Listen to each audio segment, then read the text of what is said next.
નમસ્કાર દર્શક મિત્રો, જીકે ટીવી ન્યૂઝમાં આપનું સ્વાગત છે। જોઈએ હવે સાબરકાંઠા જિલ્લાના મુખ્ય સમાચાર। મિત્રો, અમારી જીકે ટીવી ચેનલને સબસ્ક્રાઇબ ના કરી હોય તો કરી દેજો, જેથી કરીને આવનારા સમાચાર આપના સુધી પહોંચી શકે। જોઈએ હવે સાબરકાંઠાના મુખ્ય સમાચાર। ઈડરના મોટા રામદ્વારા મંદિરથી ભગવાન જગન્નાથજી, ભાઈ બલભદ્ર અને બહેન સુભદ્રાજી ભવ્ય રથમાં બિરાજમાન થઈ ભક્તોને દર્શન અને આશીર્વાદ આપવા નગરચર્યાએ નીકળશે।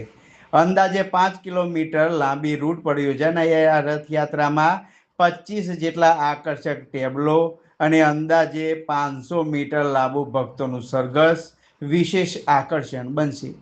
રથયાત્રા દરમિયાન કોઈ પણ અનિચ્છનીય ઘટના ન બને તે માટે સાબરકાંઠા જિલ્લા પોલીસ વડા પાર્થરાજસિંહ ગોહિલે સમગ્ર રૂટનું સ્થળ નિરીક્ષણ કરી સુરક્ષા વ્યવસ્થાની સમીક્ષા કરી હતી। આ વર્ષે સુરક્ષા માટે drone camera, body Warne camera તેમજ સંવેદનશીલ વિસ્તારમાં વિશેષ પોલીસ બંદોબસ્ત ગોઠવવામાં આવ્યો છે। રથયાત્રાનું હિંમતનગર ખાતે આવેલા Netram command and control centre પરથી લાઈવ મોનિટરિંગ કરવામાં આવશે। ટ્રાફિક વ્યવસ્થા અને કાયદો વ્યવસ્થા પર સતત નજર રાખવામાં આવશે। ઉપરાંત શાંતિ સમિતિની બેઠક યોજી વિવિધ સમાજના આગેવાનો અને નાગરિકો સાથે સંકલન કરવામાં આવ્યું હતું। તમામે રથયાત્રાને શાંતિપૂર્ણ અને સફળ બનાવવા માટે તંત્રને સહકાર આપવાની ખાતરી વ્યક્ત કરી છે। આગામી 16મી તારીખે યોજાનારી ભગવાન જગન્નાથજીની 28મી રથયાત્રાને લઈને સમગ્ર રૂટ પર ચુસ્ત પોલીસ બંદોબસ્ત ગોઠવી દેવામાં આવ્યો છે। પોલીસ દ્વારા શહેરીજનોને શાંતિ જાળવી ભાઈચારા સાથે અને ઉત્સાહપૂર્વક રથયાત્રામાં જોડાઈ ભગવાનના આશીર્વાદ મેળવવા અપીલ કરવામાં આવી છે। નમસ્કાર દર્શક મિત્રો, જીકે ટીવી ન્યૂઝમાં આપનું સ્વાગત છે। જોઈએ હવે સાબરકાંઠા જિલ્લાના મુખ્ય સમાચાર। મિત્રો, અમારી જીકે ટીવી ચેનલને સબસ્ક્રાઇબ ના કરી હોય તો કરી દેજો, જેથી કરીને આવનારા સમાચાર આપના સુધી પહોંચી શકે। જોઈએ હવે સાબરકાંઠાના મુખ્ય સમાચાર। ઈડરના મોટા રામદ્વારા મંદિરથી ભગવાન જગન્નાથજી, ભાઈ બલભદ્ર અને બહેન સુભદ્રાજી ભવ્ય રથમાં બિરાજમાન થઈ ભક્તોને દર્શન અને આશીર્વાદ આપવા નગરચર્યાએ નીકળશે।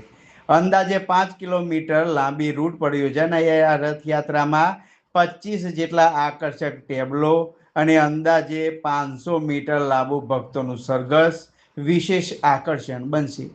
રથયાત્રા દરમિયાન કોઈ પણ અનિચ્છનીય ઘટના ન બને આપણા સાબરકાંઠા જિલ્લામાં ભગવાન જગન્નાથજીની અષાઢી બીજ નિમિત્તે ટોટલ 4 રથયાત્રા નીકળવાની છે, જેમાં સૌથી મોટી જે છે એ ઈડર ખાતે નીકળવાની છે।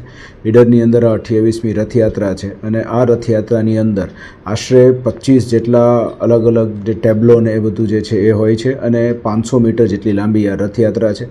આ રથયાત્રા 5 કિલોમીટર લાંબા રૂટ ઉપર થઈને આખા ઈડર શહેરની અંદર ભગવાન જગન્નાથજીના આશીર્વાદ વિખેરતી નીકળે છે।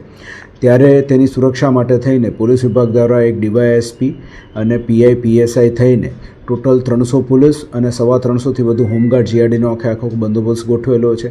45થી વધારે બોડી વોર્ન કેમેરા છે। તે ઉપરાંત ખાનગી વિડીયોગ્રાફર 10 જેવા રાખ્યા છે અને એક આ વર્ષે ડીવાયએસપી હેડક્વાર્ટર દ્વારા જે છે એ Netram command and control centre જે હિંમતનગર ખાતે આવેલો છે ત્યાં આ યાત્રાનું લાઈવ મોનિટરિંગ કરવામાં આવશે અને કંઈ પણ કોઈ જગ્યાએ ક્યાંય ટ્રાફિક પોઈન્ટ કે ચોકઅપ પોઈન્ટ થતો હોય તો એનું આપણને લાઈવ ફીડબેક આપી અને એ પ્રમાણે આ રથયાત્રાનું મૂવિંગ પાર્ટ આપણે કંટ્રોલ કરીશું।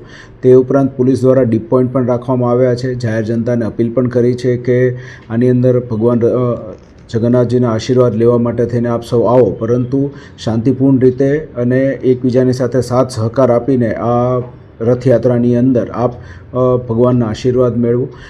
જે ધાબા પોઈન્ટ્સ રાખેલા છે તે તમામ પોલીસ પાસે બાયનોક્યુલર્સ અને વોકી ટોકી સેટની વ્યવસ્થા પણ કરવામાં આવી છે અને જે સિનિયર અધિકારીઓ છે તેના દ્વારા અલગ અલગ પોઈન્ટ્સ ઉપર જે છે એ પોઈન્ટ ટુ પોઈન્ટ બ્રીફિંગ અત્યારે કરી દેવામાં આવ્યું છે। આવતીકાલે ફરીથી એકવાર ફ્લેગ માર્ચ અને એ અમે કરવામાં છીએ અને 16 તારીખે સવારે 8 વાગ્યાથી આ બંદોબસ્ત લગાવી દઈશું।